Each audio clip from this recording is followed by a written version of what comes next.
For a while now, the most requested question is எப்படி உங்கள் resin இவ்வளோ திக்காக இருக்குது, bubbles இல்லாமல் இருக்குது, lines எப்படி ஃபார்ம் பண்ணுறீங்க, what kind of resin do you use, என்ன டெக்னிக் ஃபாலோ பண்ணுறீங்கன்ற கேள்விக்கு எல்லாம் ஒரு பதில் தான் இது. So I am back with another episode of Ask Afshana Sessions revealing my tips and tricks. First and the foremost important step is wearing a gloves.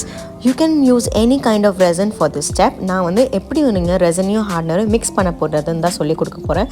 The first step is the measuring ratio. The measurement should be perfect and accurate. You can either calculate by volume or weight.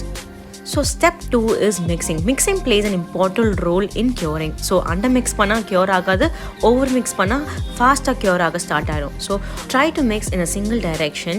The solution must be completely transparent. See, it's little cloudy now. So 3 to 5 minutes நம்ம வந்து scrape along the sides and bottom in single direction and vigorous எப்பவுமே mix பண்ணக்கூடாது. Slow motionல மட்டும் தான் mix பண்ணணும்.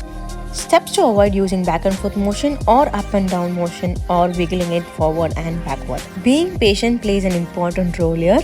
So நம்ம பொறுமையாக mix பண்ணி எப்போ ரெசின் கம்ப்ளீட்டாக ட்ரான்ஸ்பரண்ட்டாக சேஞ்ச் ஆகுதோ அப்போ தான் நம்ம வந்து பர்ஃபெக்டாக மிக்ஸ் பண்ணியிருக்கோம்னு அர்த்தம். So finally the resin solution is ready. நம்ம இதை இப்போவே யூஸ் பண்ணால் கொஞ்சம் ரன்னியாக இருக்கும். ஸோ பேஷண்ட்டாக கொஞ்சம் வெயிட் பண்ணிவிட்டு அதுக்கப்புறம் யூஸ் பண்ணும்போது திக்கான லைன்ஸ் நம்மளுக்கு கிடைக்கும். தேங்க்ஸ் ஃபார் வாட்சிங்.